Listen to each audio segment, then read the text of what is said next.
You know, with so many people participating in the political and social debate through call-in shows, it's a good idea to be reminded every once in a while. It's a good idea to be reminded of the awesome impact.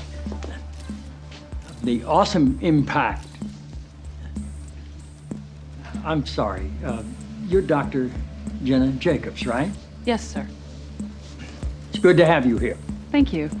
The awesome impact of the airwaves and how that translates into the furthering of our national discussions, but obviously also how it can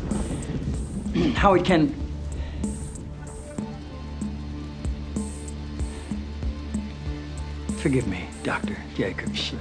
Are you an MD? A PhD. A PhD? Yes, sir. In psychology? No, sir. Theology? No. Social work? I have a PhD in English literature. I'm asking because on your show, people call in for advice, and you go by the name Dr. Jacobs on your show, and I didn't know if maybe your listeners were confused by that and assumed you had advanced training in psychology, theology, or healthcare. I don't believe they are confused, no, sir. Good. I like your show. I like how you call homosexuality an abomination. I don't say homosexuality is an abomination, Mr. President. The Bible does. Yes, it does. Leviticus 18:22. Chapter and verse.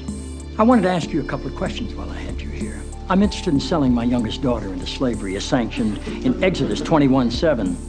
She's a Georgetown sophomore, speaks fluent Italian, always cleared the table when it was her turn. What would a good price for her be?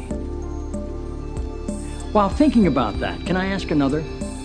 My chief of staff, Leo McGarry, insists on working on the Sabbath. Exodus 35:2 clearly says he should be put to death. Am I morally obligated to kill him myself, or is it okay to call the police? Here's one that's really important, because we've got a lot of sports fans in this town.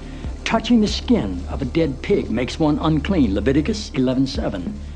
If they promise to wear gloves, can the Washington Redskins still play football? Can Notre Dame? Can West Point?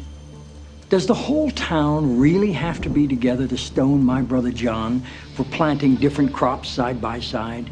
Can I burn my mother in a small family gathering for wearing garments made from two different threads? Think about those questions, would you? One last thing. While you may be mistaking this for your monthly meeting of the ignorant tight-ass club, in this building when the president stands, nobody sits.